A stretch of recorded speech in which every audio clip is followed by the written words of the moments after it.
Hello everyone, and thank you all for tuning in. I am a random Darklink, an aspiring YouTuber on the autism spectrum, and you are tuning into something that I have wanted to do for a long while. For about 4 years of my college experience, I had the privilege of doing a radio show for my local station where I developed somewhat of a skill set when it came to managing my hour. Obviously, with the podcasting format, I have all the time in the world, thankfully, and am able to talk all I want. At the same time, I want to make it as succinct and organized as possible, so in that vein, I am going to do the best I can to make content that is an enlightening listening experience. As this game has a bit of a longer introduction section, the last thing I want to do is talk over the audible parts, so I'm going to be considered and allow this to play out. There's also some really neat dialogue that is showing up on the screen here, so I don't want to impede the listening experience, so just sit back, relax, and enjoy the show. And spoiler alert for anyone who is watching.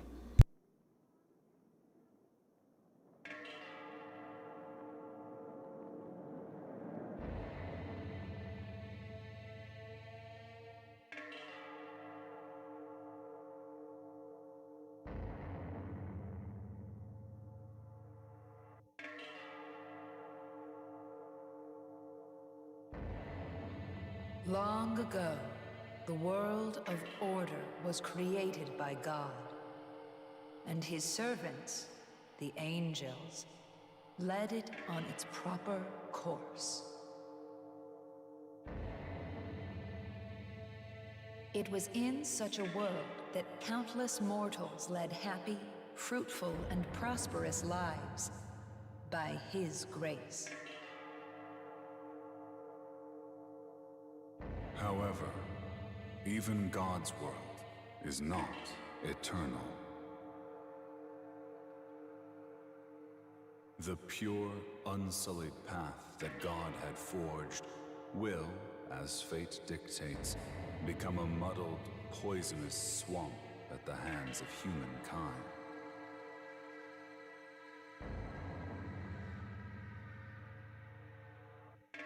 Disrupted order begets chaos, and chaos will likewise be consumed by order in turn.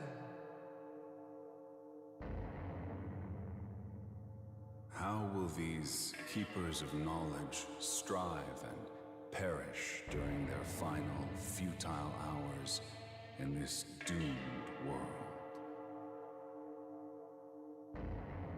Let us watch them at our leisure until the new ruler is seated upon the throne.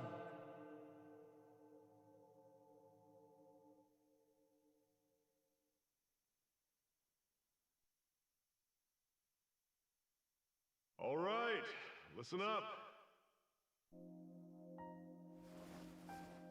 Everyone should have their own personal tablets now, but it sounds like some of you still need to get them registered. Those temp accounts are about to expire, so anyone who's been putting it off better get on that.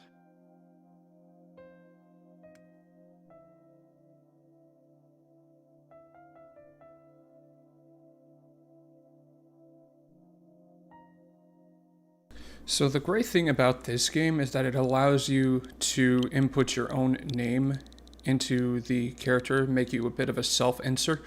What I didn't realize going into this was the fact that you enter your last name as well. And so I was thinking about it for a little while and what I wanted to go by, because while I am comfortable using my first name on this channel, I have not really used my last name in such a long time. And so I ended up falling on just something random. I didn't even know how I even thought about like putting this as my last name. I just wanted to put something in the slot that would work. And that's how I ended up with Vandross. So we're going to let Patrick Seats continue talking. One other thing. It's been getting pretty dangerous out there. Remember the buddy system. Go back to the dorm in groups. That's it for homeroom.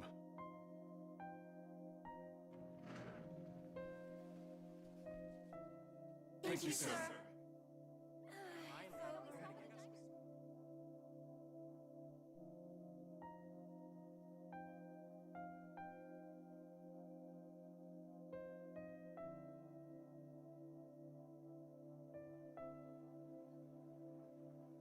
With that, I welcome you to the Darkest Link podcast, which will be done over a series of games that I play here on the channel. For this particular series, typically I will narrow my focus to games that I feel like I could easily speak over, like RPGs with lots of grinding, as opposed to others with a ton of dialogue. Now, granted, this will not be an exact rule, especially with this game I am playing, which, as you could see from the beginning of the video, this is Shin Megami Tensei Shin Megami Tensei V, being part of a long line of dialogue-heavy games that go into questioning morality. Reality, morality, how would have you. I am deviating from my script so much. I will also try to stick with a succinct subject throughout, as this one topic that I'm about to do for this episode is going to dive deep into a personal experience of mine to start out for the sake of understanding when watching some of these videos. However, as I'm still shooting footage of a video game, I am going to point out stuff about the game I noticed on observation if I feel like there is something I can point out. With that, Everything all right? With that, I will dive into this episode's topic, which is something that is a little bit more personal for me, of course, is being an autistic gamer on YouTube. So I'm going to stop talking now and just let the cutscene play out that's about to happen.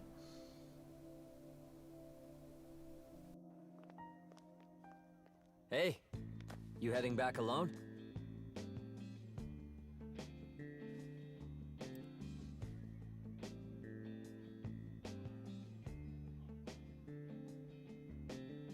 You heard that talk about it being safer to go home in groups, right?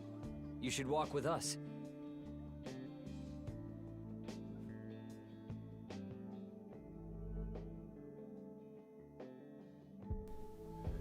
So this game gives you more choices. Oh, hey you two! Over here! Some of them may or may not be important, so typically when first playing a Shin Megami Tensei game, Oh, hi there. I heavily suggest like going with your gut and just seeing what you end up with. I didn't know you knew him, Miyazu. I mean, not really. They've met in passing. I think Miyazu and I ran into him a couple times. Yeah, Tao. Something like that. Aw, you're lucky your big brother looks out for you so much, huh? I guess. We're the only family we've got.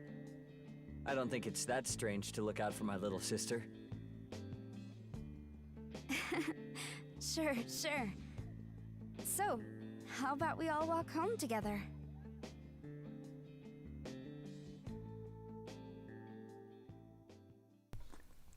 So, just so you know, I only wrote so much for this game experience, and so there are going to be times where I may run out of things to say because that is all I wrote down for the script. In that case, I'm going to try and ad-lib as much as I can. The thing with the post-commentary experience is like I'm not playing the game, so I can actually focus on talking a lot more. And you'd be surprised how much of a difference that makes. And so, just so you're aware, I did play around a little bit trying to see if we can't go any other way and explore this environment. Because, I mean, it seems like you could explore that environment. But this game is forcing you down a specific path because, go figure, this is the tutorial section of this game. So there's going to be a lot of talking and informational dialogue, just so you know what to expect. And I'll let that continue right now.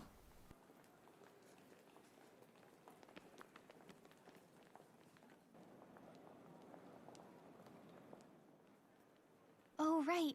Tao, you said you wanted to talk about something? Oh, it's nothing. I've just been having these weird dreams lately. I keep hearing this distant voice, like someone far away is calling out to me. It keeps getting closer and closer, but just when it seems like they've almost found me, I wake up. And I keep having that dream every night. Kinda getting to me. I wish someone could tell me what it all means. Probably a reflection of something subconscious. Maybe you're just stressed over the future. It would make sense since...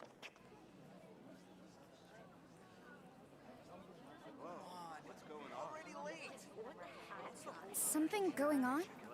Looks like. Here, I'll go check it out.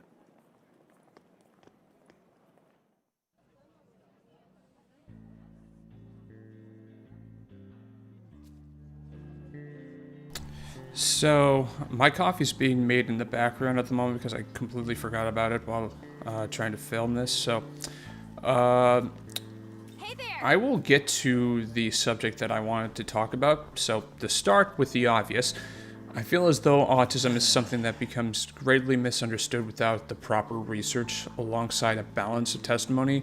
I'm providing this testimony aspect, but I highly suggest trying to Do you have a moment? go to a database if you are able to, like, go to a database. Something going on?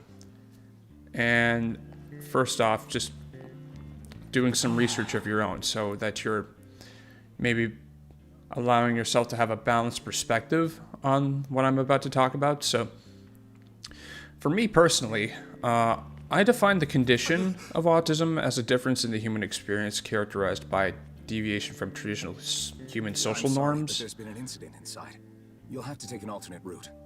understanding of these norms with specific heightened preferences to high investment in subjects, things, and structure. Hey! And this is combining a bunch of, smarter definitions by people that are a lot more intelligent than I am. Hey! So, yeah, this is not 100% original, just FYI. And so, yeah, I worded like this because too often, and Oh, hi. My brother came back, but he needed to take a call or something. Walked off somewhere. Then Tao got a message too. She went looking for somewhere quiet to try calling back. Would you mind checking up on my brother? I know he's always looking after me, but I get worried about him too. Thanks. I'll just wait here in case Tao comes back.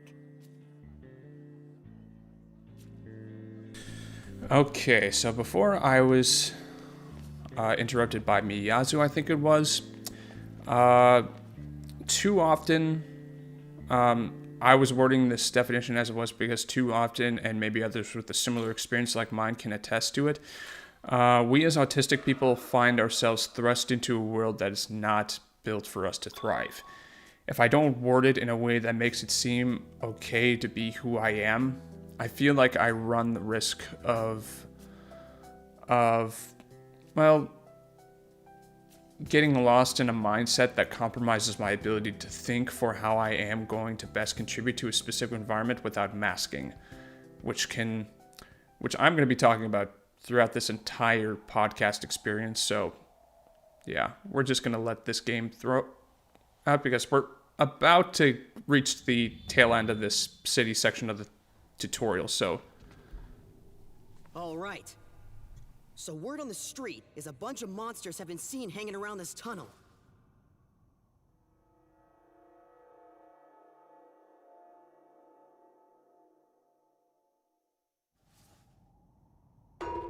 Yow! Sheesh! Ceiling's pretty low. Pretty dark in here, too. Looks dangerous.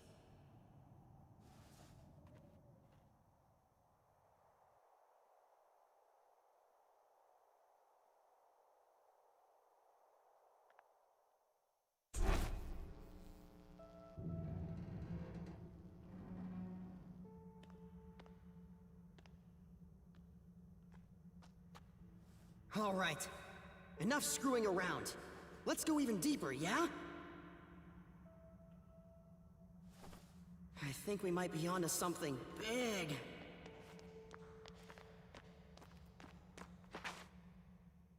Hey, what are you doing here?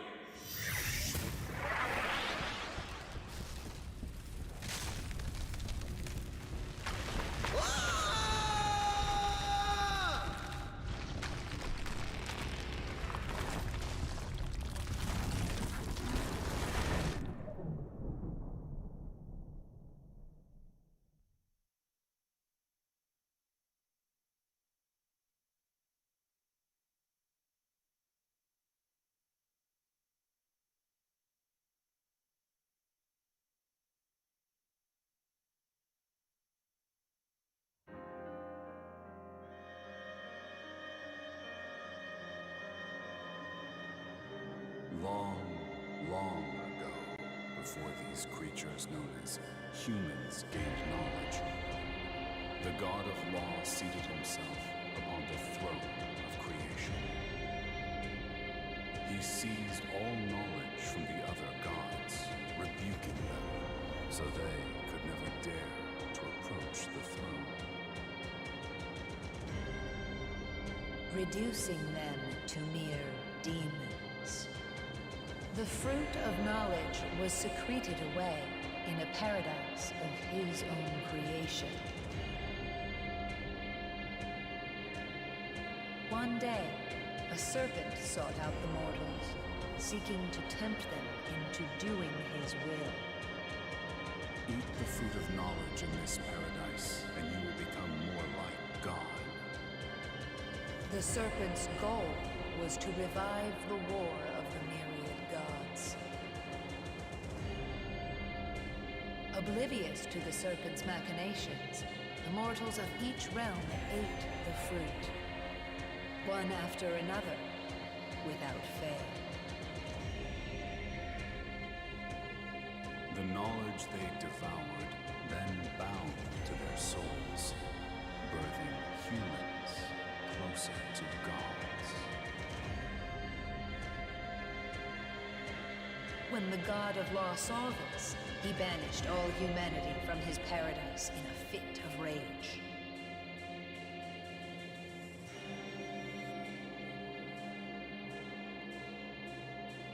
Humans, you curious creatures infused with precious knowledge. Know that you are observed by countless demons, waiting for their chance to strike.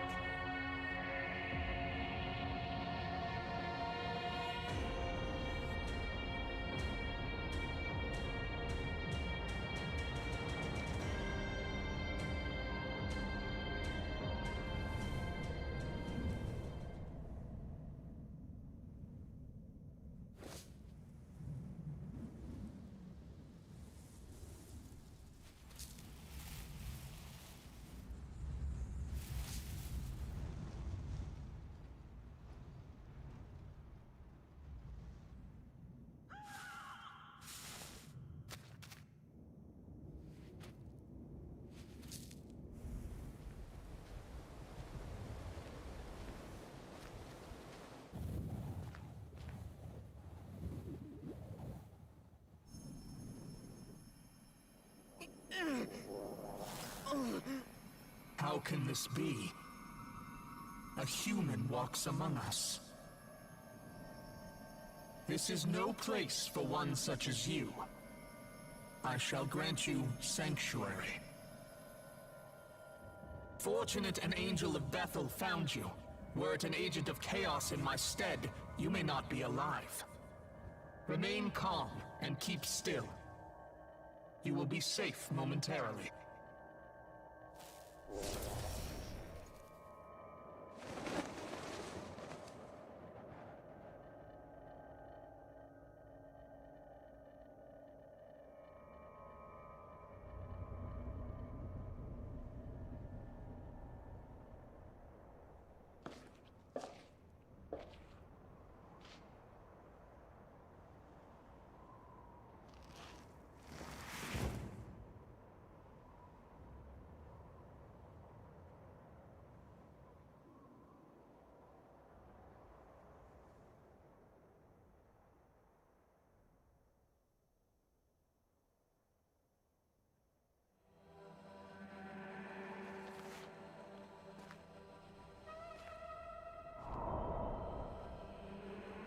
So I'm going to get started on this thread of thought, just based off what I said about environments.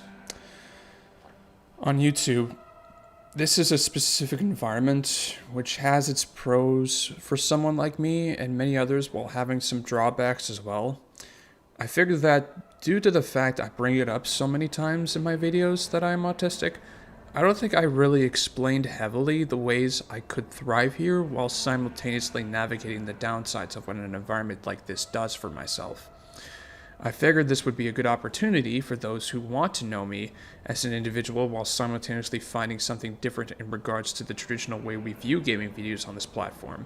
As such, for every point I wish to make, I'm interlacing it with a personal experience to provide context to the YouTuber world I'm in. Full disclaimer, my experience is not to be taken as the autistic experience, as I said before, as there is a bunch of variability on the spectrum. And yeah, because I am an autistic person who has a bit of a special interest in games like this, I really like the way that this was set up, and I'm just going to let you witness it for yourself. Target confirmed.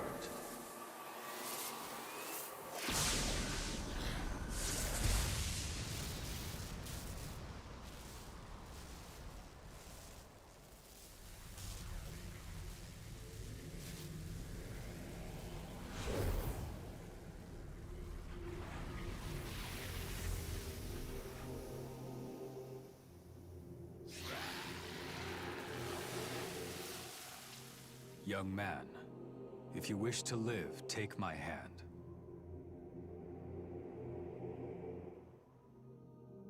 Now, obviously, this is something that you can't exactly avoid, so this is just what I chose, just to take his hand and just get on with the story.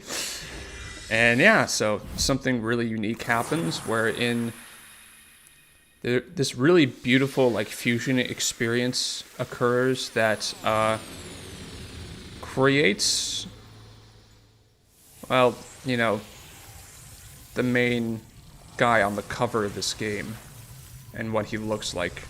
So that happened. This happens here.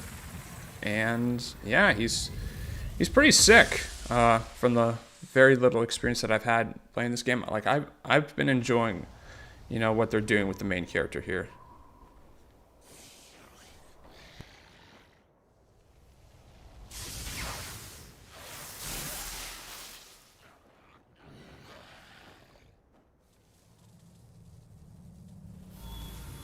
And so coming up, we have a little bit of a practice battle that's going to be done against this demon right up in the sky. So the Nahobino make themselves known again after all this time. Knowledge and life had remained separate until now.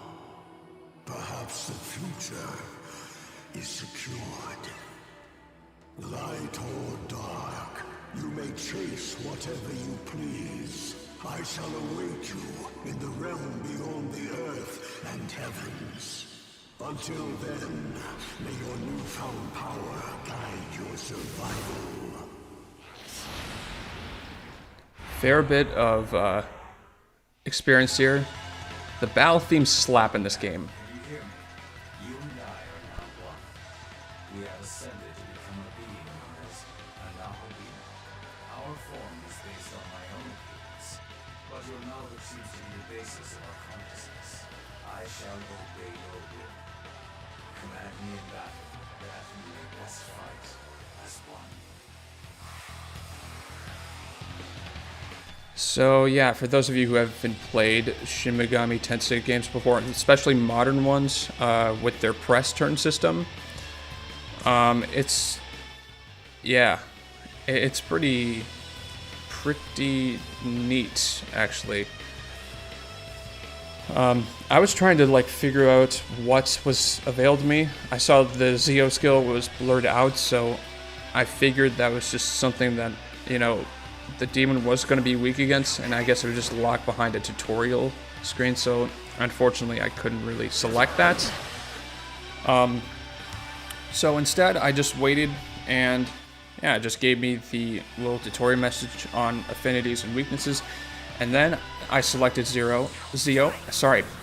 So the thing that I like about games like this is the fact that you have a bunch of, you know, moldability when it comes to, you know, the main character and what you can do with him, because it's him or her, though I think most of the main characters in Shin Megami Tensei games have been male.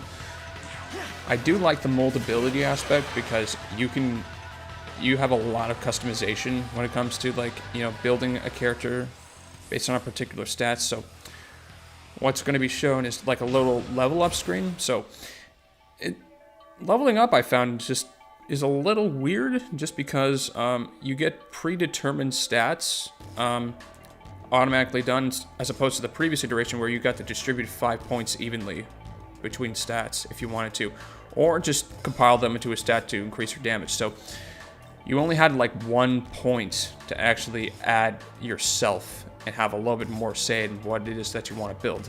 The other stats are, for the most part, what I feel to be random. And so I like that because it does give you a little bit of, All hostile targets eliminated. as you have a little bit of a safety net. This place is what is now called the Netherworld. It seems its demon inhabitants were targeting you. Correct. Descendants of the gods of old, known now as demons. Furthermore, this is home to the demons, the Netherworld. But do not worry. I, Proto-Fiend Aogami, am here to assist you. Together, we have become a being known as a Nahobino. This new body should allow us to fend off the demons. Let us keep this form until we reach a safe location. I'd like you to go here, as it should help us get a better grasp of this world.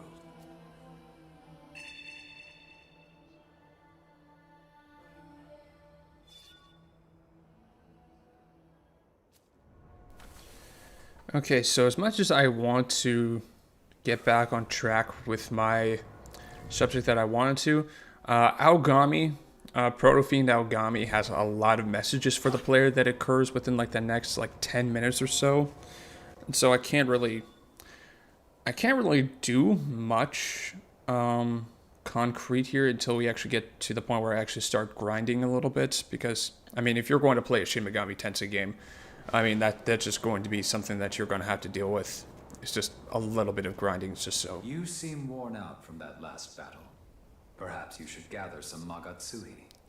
Just so that you can, you know, This world is filled with Magatsuhi. survive. Brimming with spiritual power, it is the source of a demon's strength. The lights you see around us are the crystallized forms of Magatsuhi. What? Young man, can you not see them? Perhaps you aren't accustomed to your new body just yet. Focus and try looking again.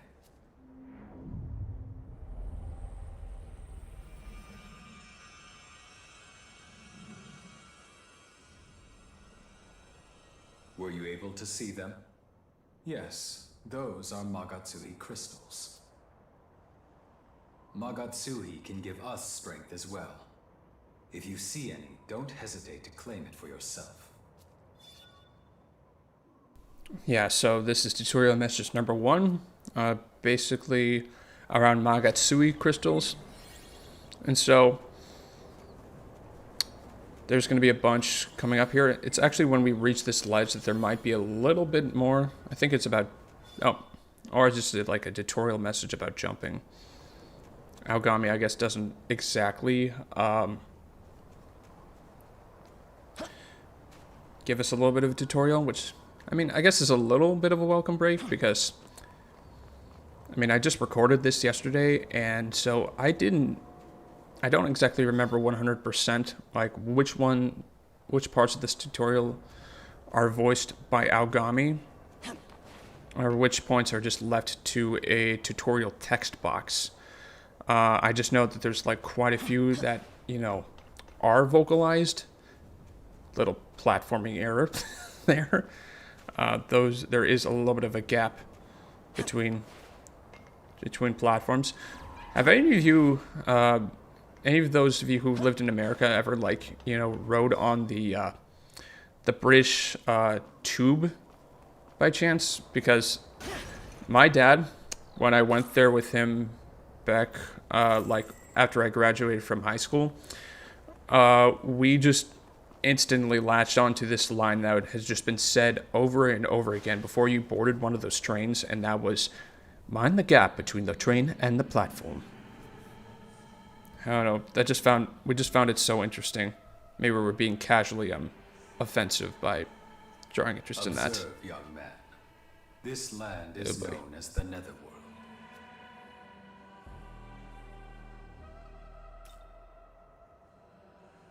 I've heard that this place was once known as Tokyo, but that time has passed. Now it is the Netherworld, a land dominated by demons. I'm afraid I lack the data needed to answer your inquiry right now, young man. All I can remember is that there was a battle here in days past between gods and demons. Two great forces clashed right here in front of Tokyo Tower. I know this because I was there as well. Despite this, however, the data containing my memory of what followed has been damaged. The only other memory I have is of my mission to protect you.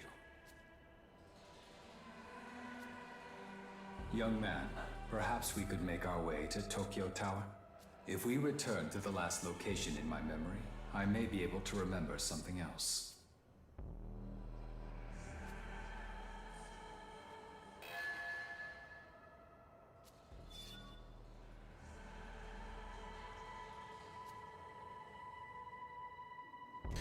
Okay, so I would think that we'd be able to delve in, but as far as I know, Aogami notices that portal in the sky there.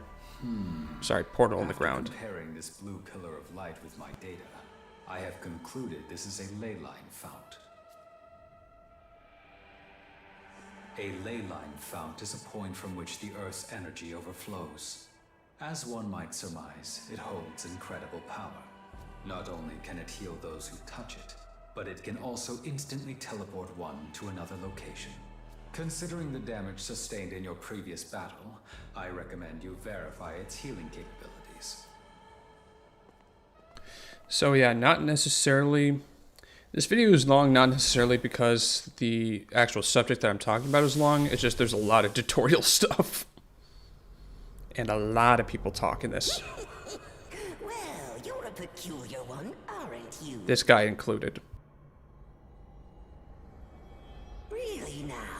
You want to know where you are? Why, this is the place I call home. As you can plainly see, I'm a bit of a collector of sorts. It's easy living. What with the riffraff out there and me in here. Still, a demon like you's a first. One body, sure, but I can sense two spirits within, no doubt about it. Pleasure having you.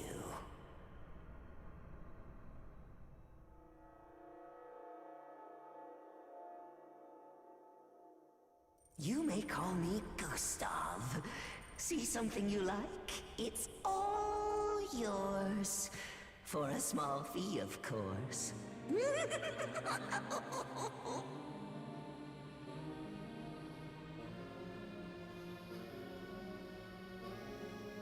So, off to Tokyo Tower, are we?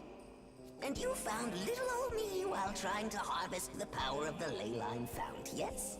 Then you ought to do yourself a favor and make a purchase. I'll sell you what you crave, long as you've got the marker.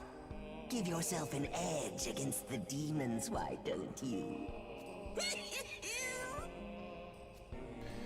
Okay, so usually with beginner stores like this, I typically have a really hard time figuring out if I want to buy anything, because at the same time, I recognize that I am just starting out, and I just want to make sure that I'm able to acquire as much money as I can, just in case that I need a little bit of emergency. It's just something that I've developed on my own, in my own life, because as an autistic person, this is completely off the rails from what I was going to be talking about before, but I do try to save a little bit of money in the case that I need to step away from my obligations, like, for example, my own job. Currently, I'm on a leave of absence.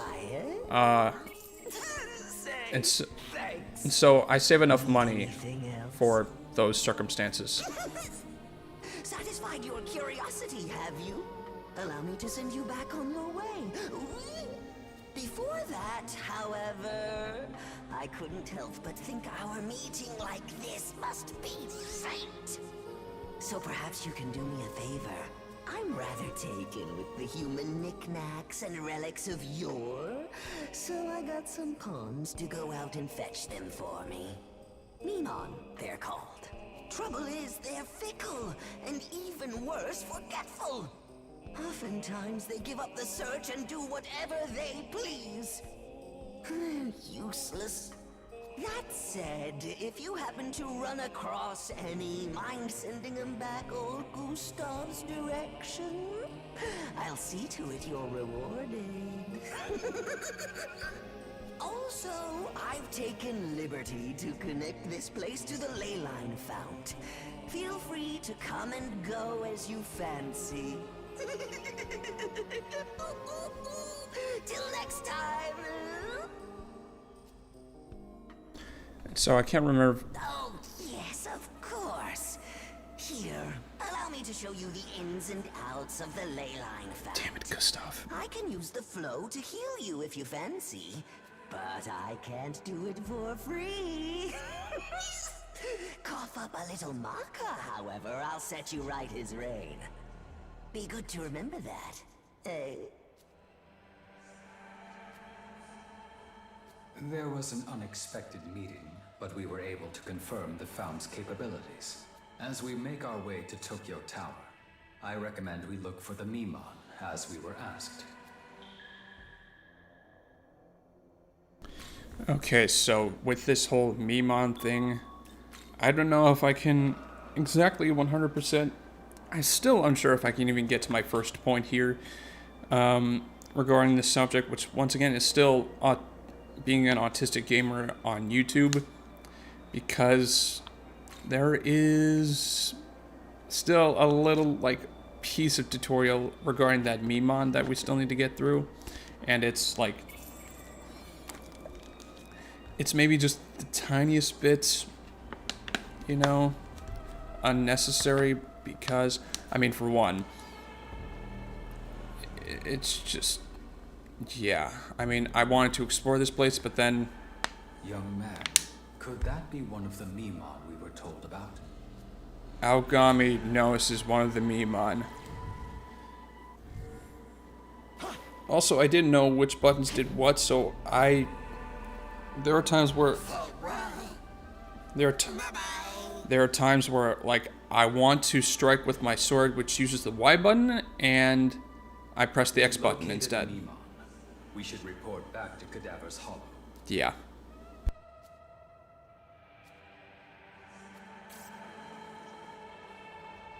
And so, I try to advance past this point, but the issue that I ran into... We've located a Memon. We should... Aogami basically boxed me in, and so I could not go anywhere until I went back to the Cadaver's Hollow.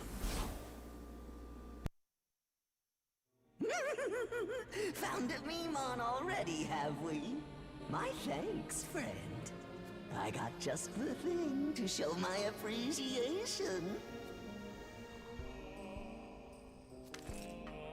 This is an essence. It contains the power of a demon, power that only the chosen can wield. You'll want to make your merry way over to the ley line fount in Nita. Someone there will be able to tell you more, I'm sure. Taken off? Take care, eh? All right. Last I checked, this was a time where it's like I could do what I need to without the fear that I was going to get interrupted. Unless, oh right, there is the demon recruitment. There's the demon recruitment tutorial that's coming up too. Yeah, Shin Megami Tensei, for those of you who haven't played before, the thing about the tutorials that I do like is just the fact that while this is a Shin Megami Tensei game and I have played many of the modern ones enough to know that how the game works, there's still a few new mechanics that they introduce, so it's not necessarily the worst thing to have a tutorial even when you're an experienced player, but you know, sometimes they can be a little repetitive for someone like me. Young man, it appears there's a demon up ahead. I have a proposal. It's dangerous to travel the netherworld alone. Therefore, I recommend we recruit some demons to fight on our side. By talking to demons, you can try and persuade them to join your cause. I have a life stone you can use. See if you can convince the demon to join you.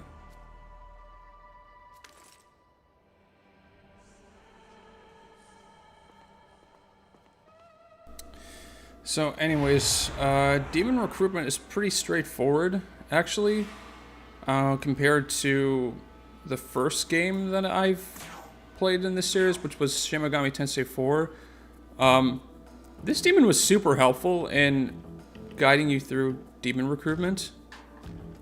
Surprisingly nice compared to most other demons that I've tried to recruit in this series, because the Shin Megami Tensei IV experience compared to now is just like there are a lot more demands that the demon would ask of you in order for you to recruit them.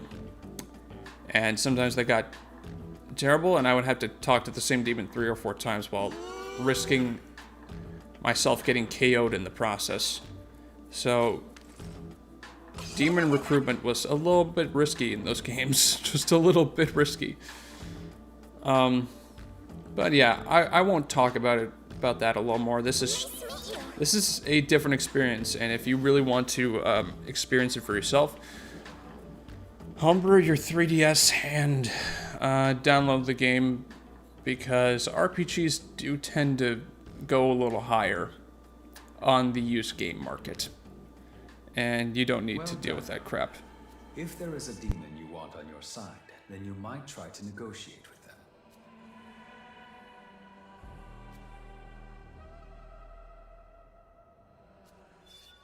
them. Okay, I think the last tutorial that I know of is that has to happen is something that is called a preemptive strike. And, you know, engaging in a battle. I think that's the last tutorial that we get. I'm still going to try and, like, get started with the actual subject matter, like, right now, because it's been about 45-ish minutes already, and I haven't really been able to do much. So, point number 1 about the YouTuber experience. Typically, I've found that success appears when someone is able to cater to one specific niche and build a brand around that. There is little to no opportunity for creative risk if it doesn't cater to that brand in some way, shape, or form. Now, in college, I actually learned a thing or two about creativity and how it works.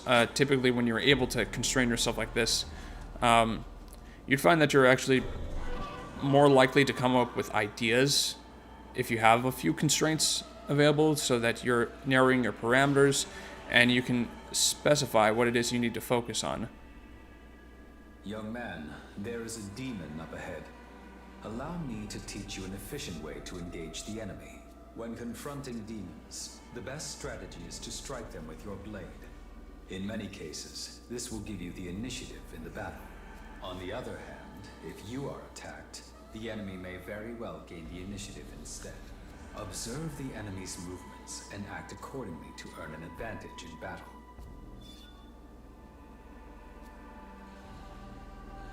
But yeah, so when it comes to catering to a brand, for me, something you should know is like I was when YouTube was less complex from a technical standpoint. How did I word this? Wow. Okay, so for a long time on this platform... Oh, this is what I meant. This is what I meant. Sorry, the script is really bad. When YouTube was less complex from a technical standpoint, yeah, this is what I was doing. So you should know I was when YouTube was less complex from a technical standpoint. I started finding wow. What is up with my wording? So sometimes when I am, trying to prepare something beforehand, there is an instance where, like, I just forget to proofread my stuff or just make it a little less complex for me when I read. So the gist of what I'm saying is, like, I've been on YouTube for a long time, and I've been around since, YouTube was, like, less technically complex. And so I had a little bit of up and down experiences as, someone who has a limited experience, though, because I never really got big. I started finding my niche when I started playing Fire Emblem games. And I mean, I was playing the GBA games as a guy who used a crappy screen recorder that had a 15-minute film limit while doing voiceover on my internal computer microphone. And it wasn't just the voiceover, actually. It was the game audio itself going through that crappy computer microphone. Just imagine how terrible a sound quality that could be. It's like, it's phone. It's like if you were playing a video game or watching a video game through a typical home phone and that you have the quality of someone talking over on the other line. Like, that's how bad it was. To make matters worse, I was also 13 years old. And so my voice sounds much different then than it does now. I mean, who doesn't? I mean, I'm 23 now, 23 years old. I've had this channel for 10 years. No, actually, I've had it for 12 years because I was filming stuff on a crappy digital camera for my DS games. And the point being here is I have a hard time deviating from this brand of mine even now. And, for me, I actually recognize it's a bit of a risk to play a game like this on a channel that is mostly specialized in Fire Emblem.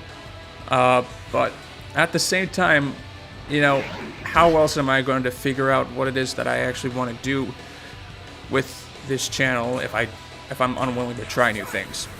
And so, to get a little bit more into my own personal history with YouTube, back in the day, one of the playthroughs of mine that put me on the map was as a super underground YouTuber, as I like to call it, and I'm just being generous with myself, to be quite honest.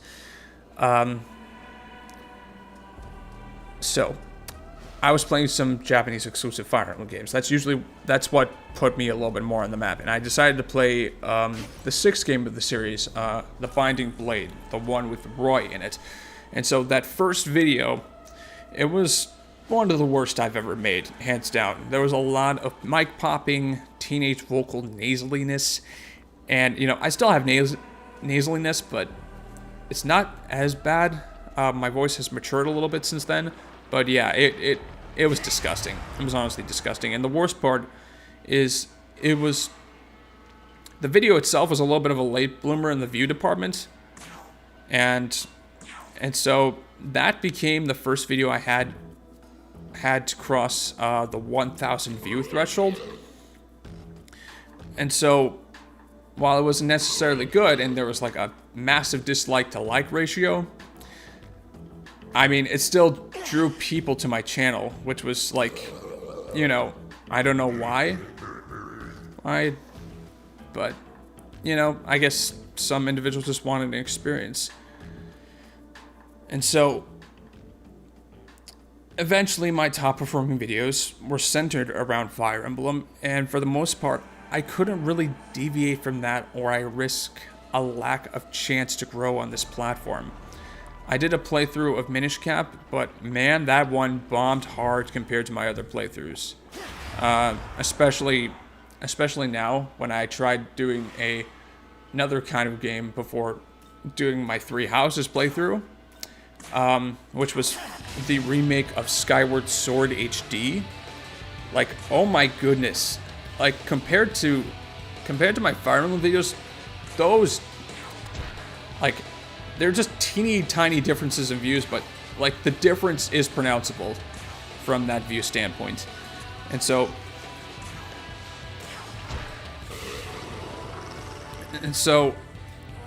on the other side of it, even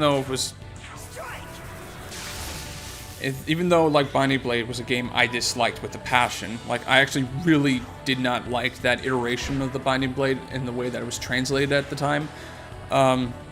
I got some reception for my rage and blend reactions to this game. And so the video, it didn't necessarily have to be good. This was something that didn't have to be good so long as it conformed to my brand. And I disliked that about the YouTuber experience because of who I was as an autistic person. And so to deep dive a little bit into that, for those of you who've not really experienced a lot of autistic people,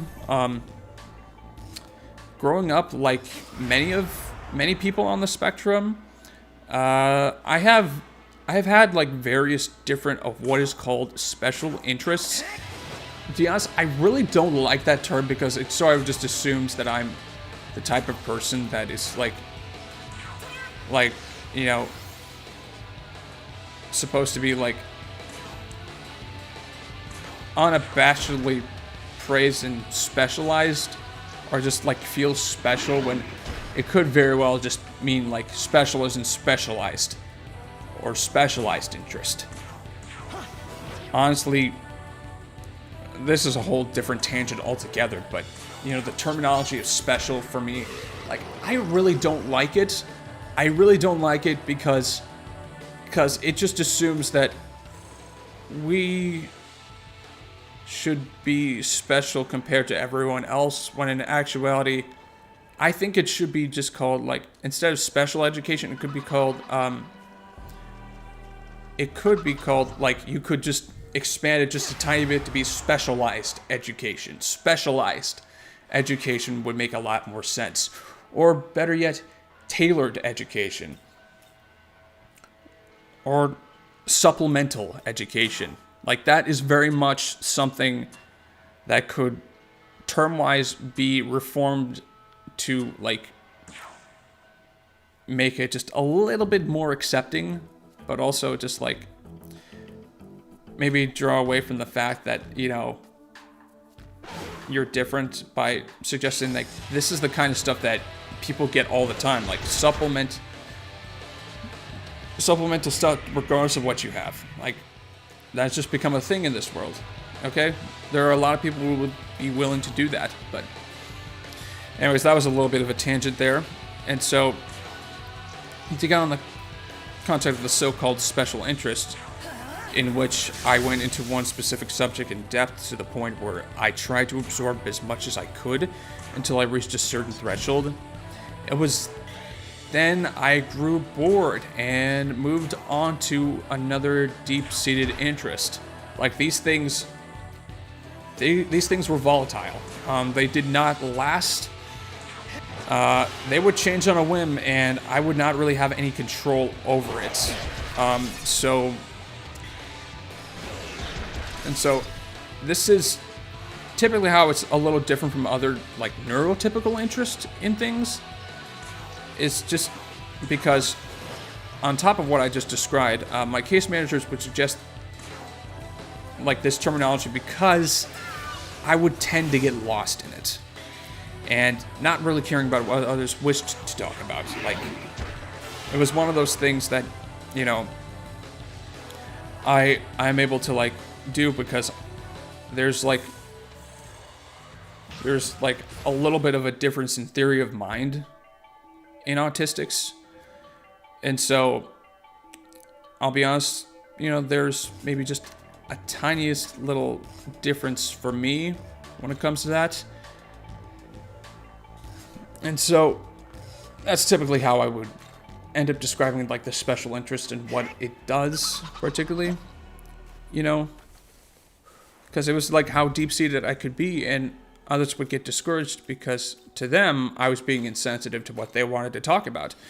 And to get back on the main subject, though, I usually found that individuals would call me quite knowledgeable on the other side of it if they were deeply curious about something. And so, there's that double-edged sword about the special interest. If it's something like my current special interest too, which currently is American gridiron football. Like, I've actually gotten into that, believe it or not, even though I never thought I would. Which tends to be the case for a bunch of my special interests, is that I would get into it without realizing I would.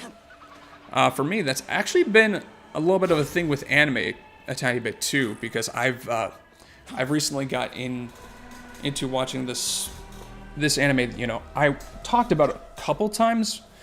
I only got to season 1 because I was about to say Country Roads. Crunchyroll, and their poor customer, you know, service practices. But anyways, let's get back on, you know, the subject. You know, using football as an example, I can find that I can become part of a circle that I never really thought I would be a part of, and actually get to know people that way. Get a lot of guy friends that I wouldn't have normally have had, like, in the past, because I'm finally watching the sport and understanding it enough that I can hold my own in a conversation and talk about the guy stuff. And so, of course, when I move on from one interest to another too, so do the friends I typically make, and this isn't something within my control. And, you know, that part of it sucks, man.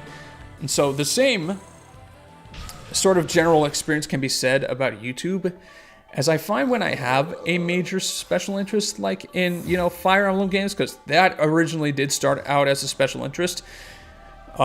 If I can be truly passionate about something like this, I am of the belief I will find a great audience for that.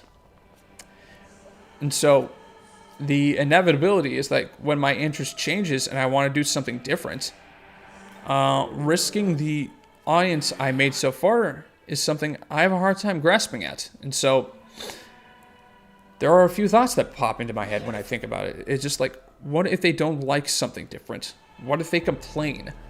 What if they don't like the new thing I am going to take a risk on? It's a lot of special interest stuff. I lose the determination to continue posting in the hopes I break out as a YouTuber, because there are these notions that I can't alter this picture I made of myself. Even though I am very much capable of change, despite, you know, what, you know, individuals stereotype me as. Is just the changes happen, like, a little bit more suddenly than most, especially when it comes to my special interests. I'm detecting several demons within the cave. However, they don't appear to be dangerous. Perhaps you can try speaking with them, if you are willing. And so the questions I ask: what if they don't like something different? What if they complain? What if they don't like the new thing I'm going to take a risk on? You know, these were the questions I asked myself when I decided to, you know, try and, like, play footage, or, like, play gameplay footage of my playthrough here of Shin Megami Tensei V. And so it's a lot of this special interest stuff. It's just like that. I mean, when it's not something that I really want to do, but I feel obligated to because I have an audience to think about and I don't feel like I can really think for myself, it becomes easy to put on a codependent mask when there isn't the perceived freedom to act on what you truly wish to do. Like that, another point in the intersection between the autistic and YouTuber experiences become evident. The general ease it is to put yourself into a state to fit into a fold you were never meant to be in 100%, while simultaneously giving you a place where you can be yourself until you can't. Oh, also, there's going to be a lot of slime ambushes here. And once again, I keep forgetting the Y button compared to the X button. And yeah, there's a lot of foul slimes that decide to put the ambush on us. And this is when I start like just fighting around and just facing individuals. You may have noticed like in this gameplay footage overall is the fact that I am not generally afraid to use my skills that require a decent amount of MP. Mostly because in Shin Megami Tensei games, especially the ones with the press turn system, the fact you get rewarded for exploiting, you know, an enemy weakness as opposed to other games.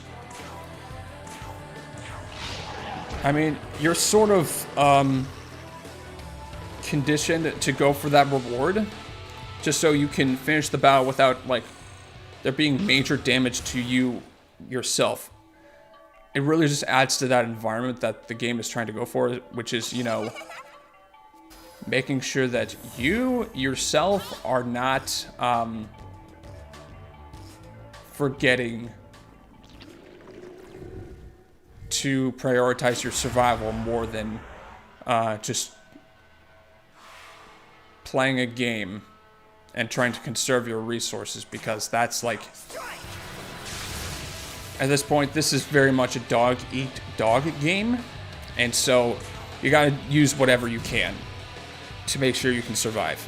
And that means exploiting enemy weaknesses, taking out weakened enemies, and adding as much of an advantage as you can by building up those press turn actions from exploiting weaknesses or gaining critical hits. And so, maybe to get a little bit more in depth with this next point that I wanted to make, that next experience that I'm talking about, wherein when you're put into a state to fit into a fold you were never meant to be in, while simultaneously giving you a place where you can be yourself until you can't. This experience is a little hard to talk about because, I'll be honest, it's quite the catch-22. Finding a community to accept you for who you are, but eventually feeling like you can't because you can change so drastically. As I said before, that's honestly painful. There's this aching sadness that overcomes you when you hit that wall of interest, that plateau in which something that you thought you would have, well, like, you thought you would love forever, eventually becomes painful to do. I mean, however you feel like wanting to remain to the people you connected with in the circles you have that are basically tied to that interest you used to have, there's this unending fear that it will inevitably end when you lose interest with this something. Yes. An inevitable end. Whether it is a change to routine or a change in interest. From my own experience, dear listener, there is always pain. While it is something I believe that is very much a piece of the human condition to hate this kind of change, the autistic version of it is very much a painful experience. Now, when I talk about the autistic version of it, I am talking about a version of it characterized by a hypersensitivity to environmental stimuli all around you, which is another piece of the autistic experience that can sort of suck from time to time. For the longest time, I've had to deal with this kind of hypersensitivity, mostly regarding my senses, my 5 senses. Taste can be a little strong at times. Touch can be pretty strong sometimes, especially when it's like, you know, in a relationship setting. Like, sometimes if it's like, if it's someone that, you know, I really would like want to, you know, as natural an experience it is for humans, you know, to hug someone, there is just this elevated and sensitivity to touch that I just have. And sometimes it can suck because there's this feeling of anxiety sometimes when I'm holding someone that I feel like not everyone gets for some reason. And it's just like, it sucks because, you know, I do want to show these individuals I care about the affection that I would certainly give to them if I could help it. But for some reason, it's like,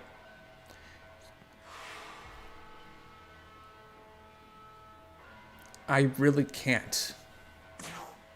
Because I would just get anxious. People would get concerned. I might start shaking. There's that fear, you know?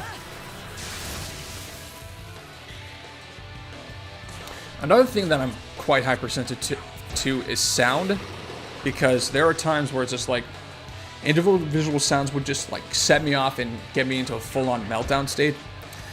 And a common example I have of this is, okay, so I was in elementary school, and they were conducting the first fire drill of the year. Now, so fire drills, you know, fire alarms, they can be a bit of a pain in the ass. For real. They can be a bit of a pain in the ass. And so... Whoa, wait a sec! Oh. Okay, I guess this demon's going to interrupt my train of thought here. You don't want to eat me? Not a lot of flavor, you know?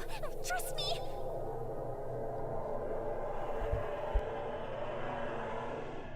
Oh, hey! You with the long hair! You'll save me, right? Oh, please! Who are you? You think you can snatch away our prey? Well, damn, you starving to get down here, so I guess we'll be slapping you on the menu too!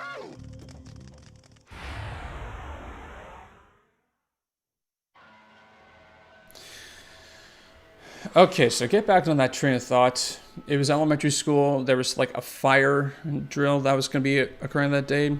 And so, you know how fire drills are. They could be...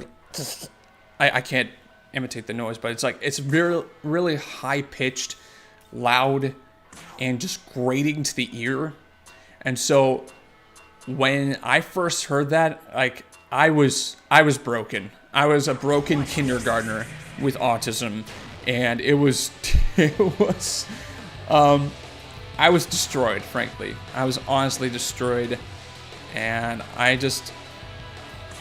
there are times where it's like, after the fire drill, like, I just couldn't stop shaking because it was just so, like, it was such an intense auditory experience for me that, like, I had no way of, like, figuring out how to, like, deal with that or put it down, or it's like I had no way of calming down. And so it can suck because... That's a relief. Seriously, thanks. You really saved me back there. Huh? You know, now that I think about it, I totally had the judgment to ask for your help. So doesn't that make me awesome too? Okay, never mind then. You deserve thanks anyway. The only reason I'm alive is because I asked you for help, and you know it. Don't try to deny it either. This team is really narcissistic. I just had to point that out.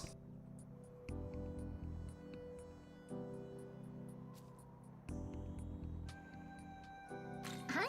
Oh, what, you're worried about me? Oh, you're sweet. Yep, I'm just fine. All good over here. Wait a sec. I just realized I've never seen you before, huh? Wow, how weird. So who are you? Where are you headed? Young man, there are demons in this world that feign kindness to prey on you.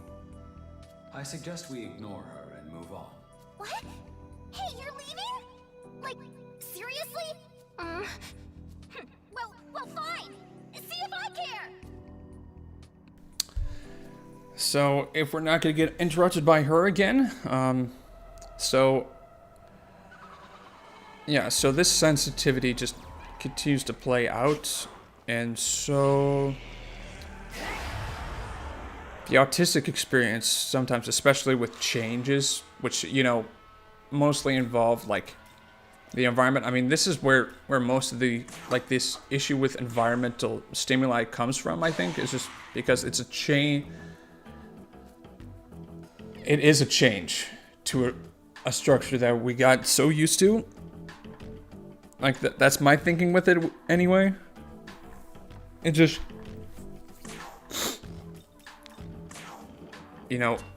there's just this, heightened level of intense feeling that I especially feel when, something out of my realm,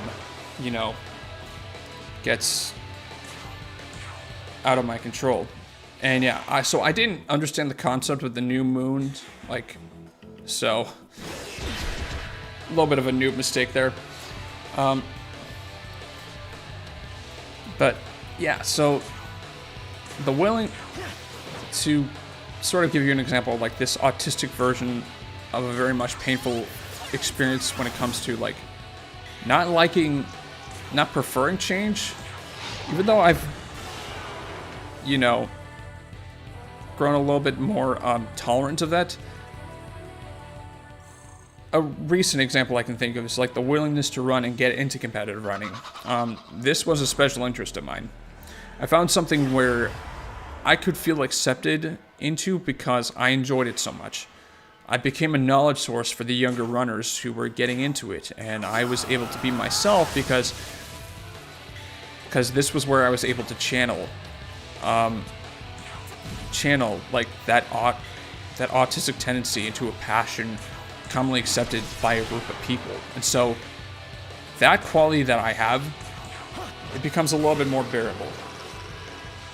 I thought I would be able to break free of the bonds of a piece, break free a little bit from the autistic experience a little bit by just, being accepted into this group, and, have a little bit of a quote-unquote normal life. And lately, I am growing more and more accepting of the idea that because I can change without any warning, it means I will eventually just need to become more accepting of the great moments I had before gradual shifts ultimately destroyed any motivation for me to pursue the similar interest as the guy next to me. And my hope overall is to surround myself with individuals that no matter how much I change will stand by me, as I would give anything to stand by them if they were given that to me. And there are a few individuals in my life that I've started to find that do that. So that's honestly been a blessing. But so initially from this experience, I didn't give my thoughts to my own feelings in this kind of subject matter. And that's mostly just because growing up, you know, imagine being the only autistic kid in the household. And, you know, especially when it's like your parents are actually baby boomers too. And, you know, they grew up in a time where, like, autism was, like, not as, like, well accepted. And so they have, like, a very much different experience of, like, how people like me were treated back when they were, you know, growing up. Just think of that, and well, now, isn't this a sight to behold? While this person talks. Just think about that while this person talks. See your face.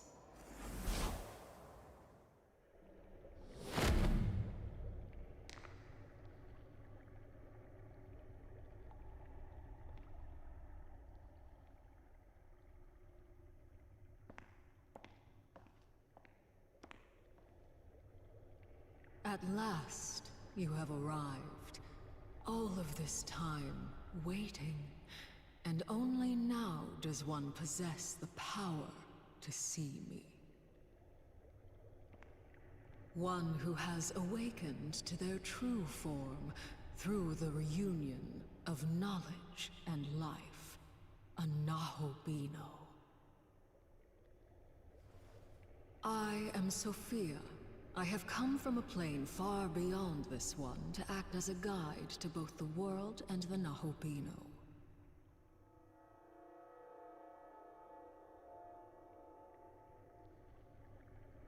However, I see now that although your power should rival that of the gods, it is unstable, incomplete.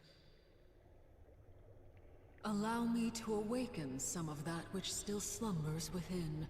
Let us see what you hide.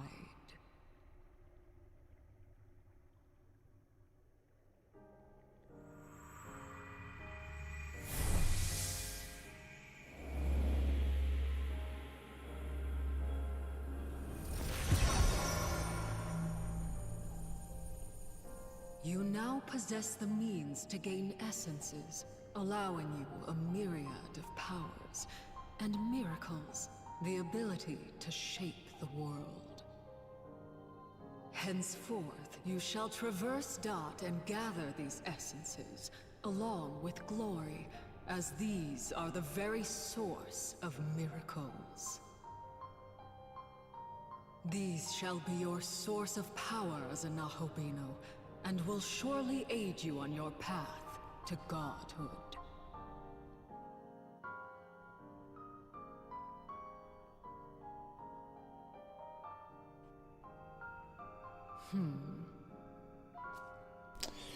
Okay, so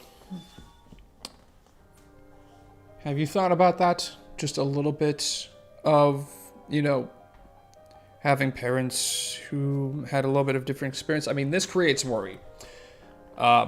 If you were thinking about, like, just the kind of individual worries that this would create in a parent, like, you were on the right track, and maybe you can understand why there might be a little bit of some issue there, because while I do have this condition, I'm not unable to, you know, at least make educated guesses as to what my parents were feeling. Because I certainly felt as though that my parents may or may not have played a role in, you know, worrying about me to the point where it's like maybe a little bit too much.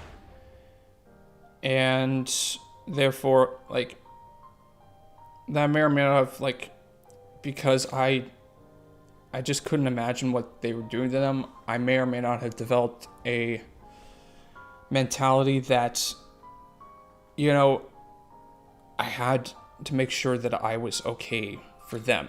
I had to make sure that I couldn't worry them, that I could survive, that they didn't have to worry.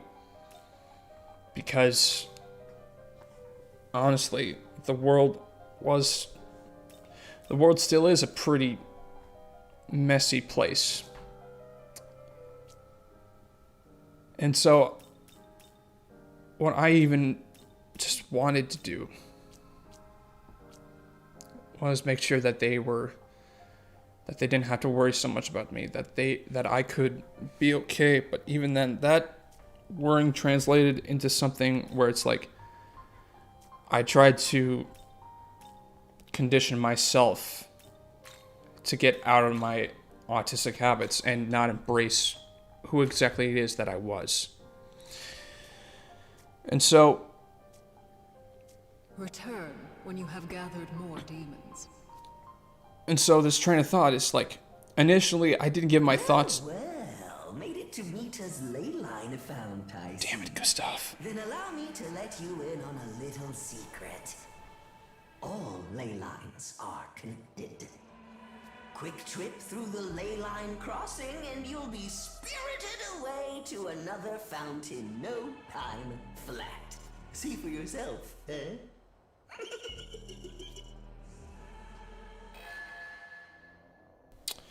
So, I didn't give my thoughts to my own feelings in this kind of subject matter. And the reason why I do was something as simple as a social ritual had me rethinking a bunch of what I initially put my focus into, self or others. It was before I entered college. I was in Colorado, and I was woken up in the middle of the night by my soon-to-be teammates on this team. I would not go into the specifics of it, but let's just say that it was not the most emotionally pleasant experience. I initially let it go because I felt like I still could be myself while around them, but that doesn't last, as I'm sure you know now with what I've just explained. I initially let it go because I felt so COVID-19 came around. They continued this hazing tradition, and I slowly felt like I was getting left out. Initiated a Title IX process. And so, combine that with my relationship with change, and it is certainly something else entirely that I don't think anyone else can understand from a neurotypical standpoint. I want to think I reported this team because of the ramifications it had on them overall, but really I felt betrayed by them. That despite the changes they were willing to make to completely abolish the tradition I was reporting them for, they weren't willing to accept me as a person, or how I changed as a result of the pandemic. That they didn't really care about the impact the ritual had on me as an autistic person. And they still don't, actually, regardless of how much I told them so. When thinking about YouTube, video making as a whole was a special interest for me a while ago, which fueled my initial foray onto the site. I wanted to do something like the traditional Let's Players like Chugga Conroy and others who started the medium that used to dominate a good portion of the site. I wanted to emulate and evolve the craft in any way that I could. I don't know if I ever really did it or if I ever could really. I wanted out. I wanted to do something else. But to start over from square one? Man, that just sucks. After I came so far and developed at least a little piece of following, I didn't want to do it anymore, but I felt like I had an obligation. I felt like I had to owe it to these individuals who were willing to watch my content because they were subscribed to me. But even that didn't last because I was feeling disingenuous. I was being a little codependent there. And it was taking a toll on me mentally. So, as hard as it was, I just stopped. I privated all my videos from that time period, and I dropped off the face of the world for a couple years.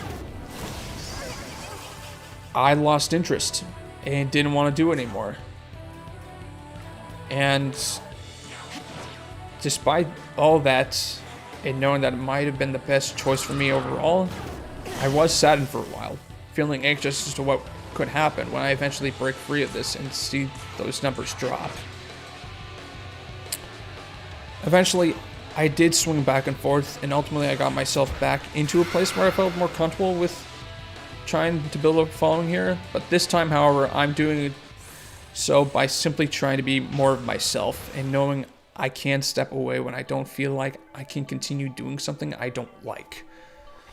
For real though, it's merely a creative risk to try this kind of long-form content, the kind dictated by a scripted post-commentary with a little bit of ad-lib in between as opposed to my usual style. I mean, be granted, this is actually more of what I'm comfortable with because I don't have to focus on a game. I don't have to focus on anything else, and because I also have a bit of a tendency to hyperfixate, like this ability to commentate is a blessing. It's honestly a blessing because at least now I can, talk relatively throughout the entire video, give or take a few instances where I'm just letting the dialogue play out because a lot of these dialogue boxes are vocalized in the cutscene. So, yeah. And so, back on this subject of long-form content, there's also the fact that this is, once again, a first for me playing a Shin Megami Tensei game here on this channel. And so, I just need to make this clear. I am more than just Fire Emblem overall. In fact, the special interest I have with gaming right now is mostly in Japanese role-playing games. And so, while Fire Emblem does roll into that, I'm especially intrigued by those mostly made by Atlas. And so, old-school dungeon crawler games, of which the Mega 10 games belong to. And I also heavily tried to play the original Etrian Odyssey. Holy moly, that game ripped me a new one, and I still haven't gone back to try and beat the penultimate boss, as the requirements to unlock it involve beating 3 equally intense bosses that can rip you a new one, on top of the many others the game has already made in the place that, used to be your butt, because it's now just full of holes. But anyways, to get back to that point, my interests sometimes play second fiddle to what I cater to brand-wise. As such... Young man, I'm detecting the presence of powerful demons from within that red object ahead. That is what is known as an abscess. It is a nest of demons that have been drawn together by the overflowing spiritual power. Approaching it is dangerous, but we will need to destroy it if we want to reach Tokyo Tower. Combat is unavoidable. We should be able to proceed given our current fighting capability. However, if you feel like you are in danger, do not hesitate to fall back.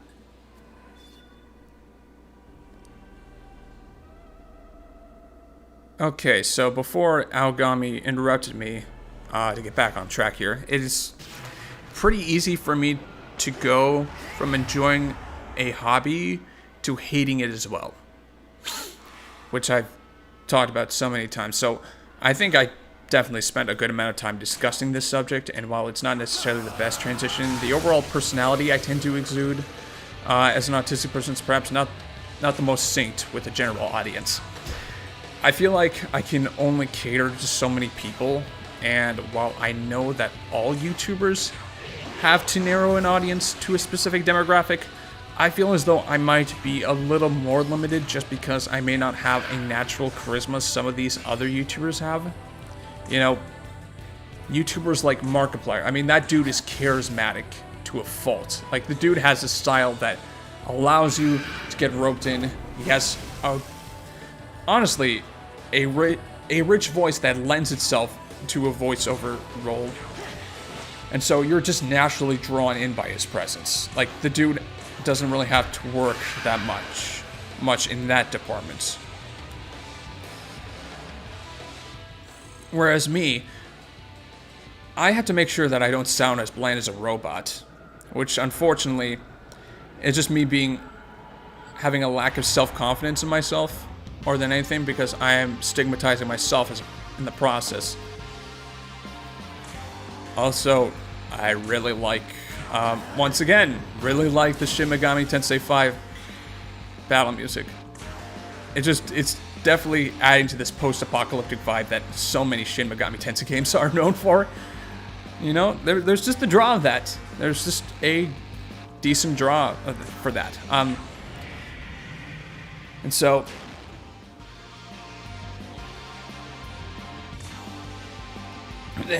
So, there is also a thread regarding of how much of this lacking charisma is due to issues of self-confidence, as I said. A lot of it, too, could be for biological reasons or other factors that I am aware of or not aware of, because perhaps the trauma I've endured in the past, like, few years and throughout my life might have some kind of unwarranted effect on my ability to be more effortless in my communication, which is why, you know, it's nice to have to be able to rely on a script like this to get me through. Because as of right now, I actually have about 20 more minutes or so left to fill. And so, yeah, the key point of the general autism definition points to some kind of difference in the way individuals like me interact with the world. It is atypical and no amount of applied behavioral analysis, an approach that I honestly have mixed feelings for, as this is one part a scientifically valid process with the other part being no regard for if it provides a morally correct way to treat autistic people can take it away. Like, no amount of applied behavioral analysis can take it away that I am different and I act a certain way. On YouTube, if it is a virtual space where many individuals create a large public sample of the 8 billion people here on the globe, it is reasonable to suggest the parallels you can find on YouTube compared to the real world. As such, if there exists individuals who are willing to break away from their default human reactions, there are also individuals who, unknowingly or knowingly, minimize or completely ignore the voices of those who are different from them, autistic people included, as people who would ignore other voices, but also people whose voices are ignored. From a biological standpoint, there's that to consider. Let us keep moving. There's that to consider in the difficulties in trying to break out as a YouTube personality. A demon's about to interrupt me pretty soon, I think. Huh? Long time no see. There she is. You remember me, don't you? Of course you do.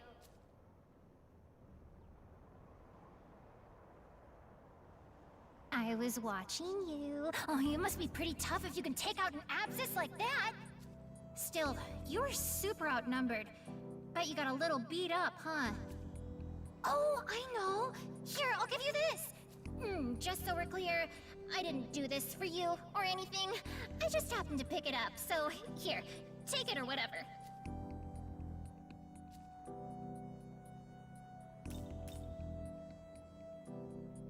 What's wrong?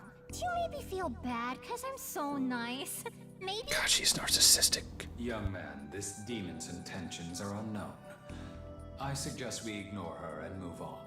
Wait, don't tell me. What? Is this not good enough for you or something? Alright, I'm gonna go find more stuff. Then you'll see how helpful I am, and then you'll take me with you. It's a promise, okay?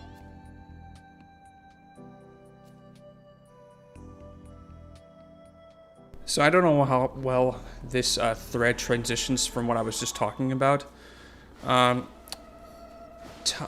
time and time again, I would have issues with going in line with the humor that is practiced in many of the neurotypical circles I was a part of. I get that there are times where humor, regardless of whoever is practicing it, has crossed a line that should not have been crossed. Anyone should learn from those experiences. That is not what I am personally talking about. What I am talking about is when there are individuals who do not make the effort to tell more inclusive jokes or figure out ways that others whose understanding of humor can get in on that positive social aspect.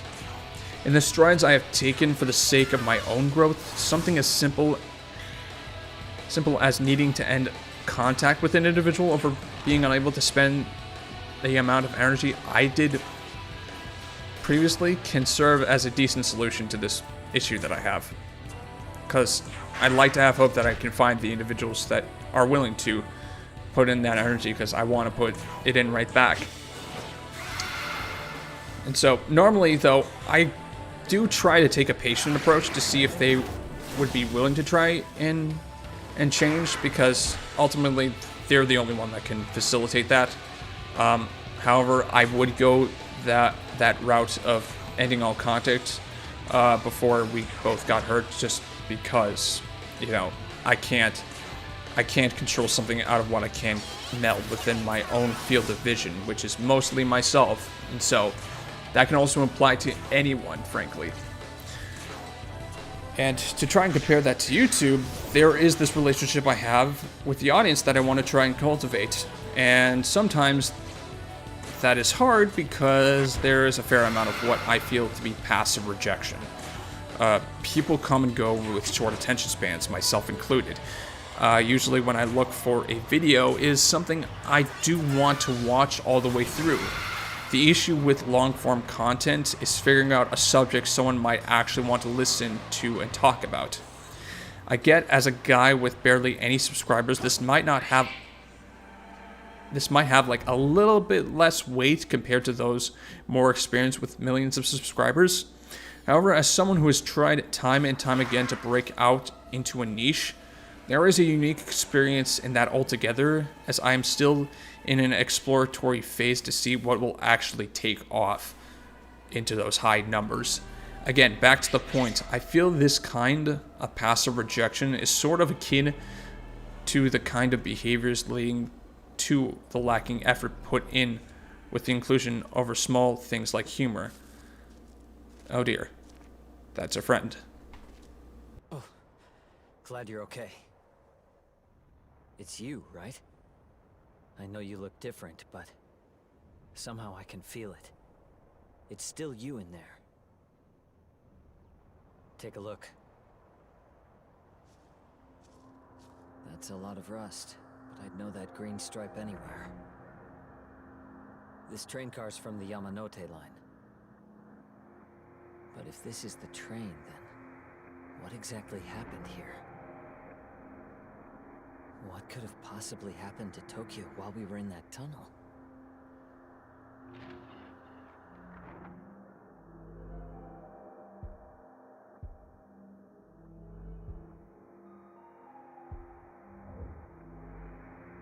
What? But that would mean that the world we've known is... Never mind. We need to focus on getting more information. First, we need to regroup with the other students. Dazai was around there too, if I recall. What? Abducted? And by some kind of angel? Well, I suppose that decides it. We should split up and search for this angel. Don't worry. The truth is, I can control demons. I'm with a group that's working to protect the world. They gave me a demon summoning program. A host of demons is trying to drag Tokyo into darkness. And we have the power to stop them. I'm not just trying to protect myself. I'm fighting to save everyone.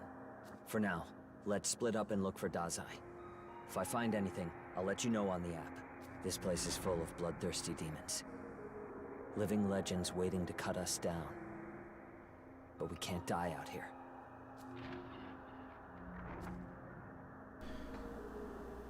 Okay, so... Young man, before we begin our search for the angels, I would first like to go to Tokyo. Megami. Dang it. Thank you. Alright, before both of those people interrupted, if that point, this kind of passive rejection is sort of akin to the kind of behaviors leading to the lacking effort others put in with inclusion over small things like humor. And now, I don't make this claim lightly because I'm also of the mind that numerous factors lead to that kind of environment, namely a lack of intelligent design on YouTube to voice concerns to creators past comment sections and the report tools. Like that is one point that only provides just a little avenue for feedback to creators. And so I can't imagine anyone who's watching this would purposely want to just click away if they have watched this long. And I am appreciative to all who have accepted me thus far to listen to something like this. However, there is that detail I brought up about how our attention spans can get the better of us. And I say that deprecating on myself to an extent for my own autistic tendency. There's that point of trying to get your attention from using the title of my video, of which is done for me to try and get new people to look at my content. That actually requires me to do some research, as this does not come natural to me. I need to actually do research on how to make good YouTube titles. And that's only one piece of it though, as the actual substance of the video is never going to get better if there aren't going to be individuals who point out what I could do better. That is where I feel that the issue with humor I have intersects, as there is a similar process where I cannot feel included when there is a lacking effort in getting better, either for me or for the person who's making the effort on the other side of this exchange.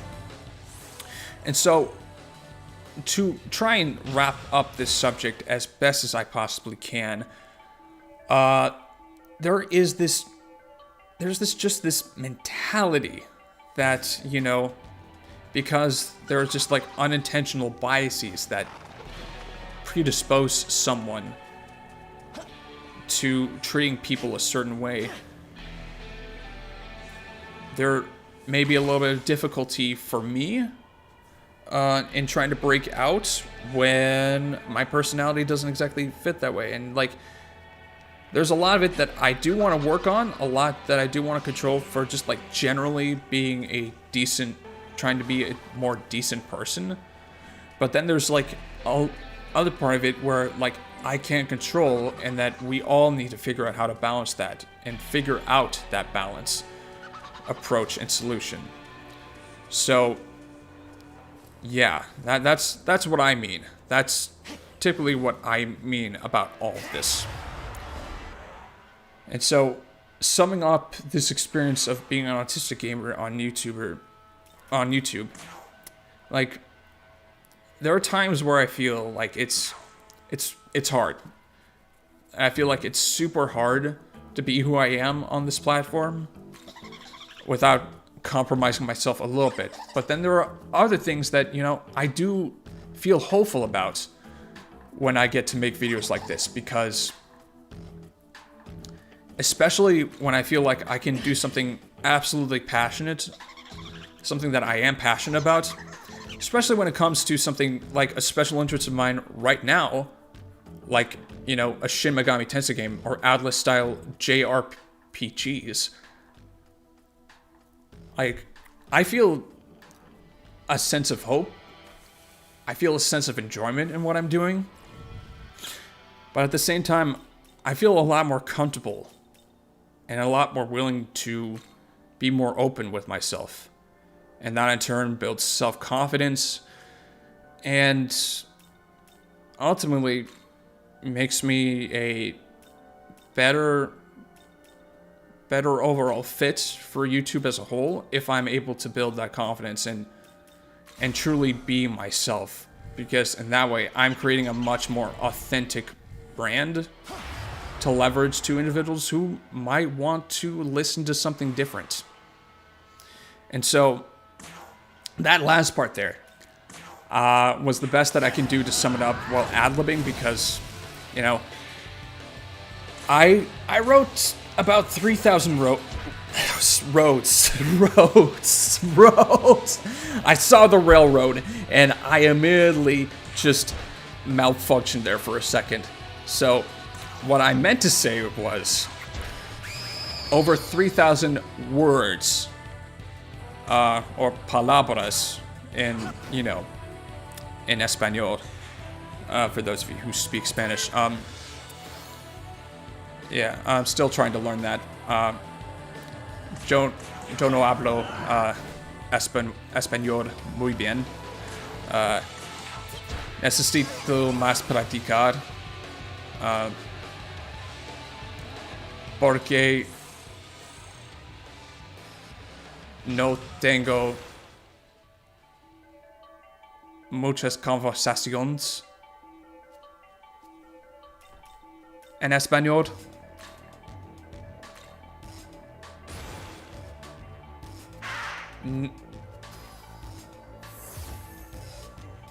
Yeah, it's hard, especially when a new language. I can't. It's actually hard to ad-lib, even worse in a new language because I can't really think of, Young man, wait. I'm detecting the demon.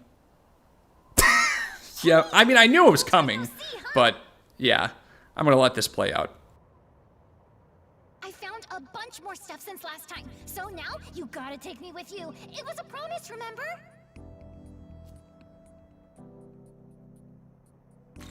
Well, you see, there's a certain demon I'm looking for. They're kind of my other half. Yeah, my soulmate. Oh, totally. Pretty exciting stuff, right? Only thing is there's like a million demons getting in my way basically every second. So please, you just gotta let me tag along.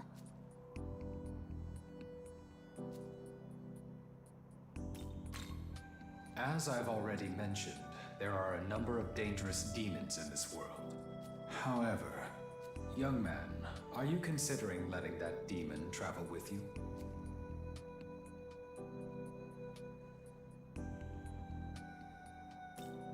Fun? I can't say I understand. It doesn't seem an efficient course of action. However, if that is your decision, then I will respect it. Yay! Thanks. And you're heading for Tokyo Tower, right? Do you know about the monster that hangs out there, though? Everyone calls him the Demon of the Tower. So, I'm gonna come help and make sure he doesn't wipe the floor with you. I'm Amanazako. Here's hoping we can help each other out. Cool?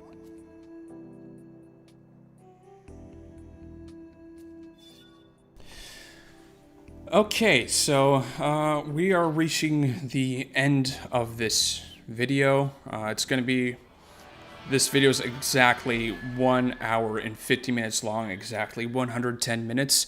And so we only have about 2 minutes to wrap this all up. So I hope that little ad-libbed thing was a good and decent conclusion to this. I thank you all so much for listening all the way through.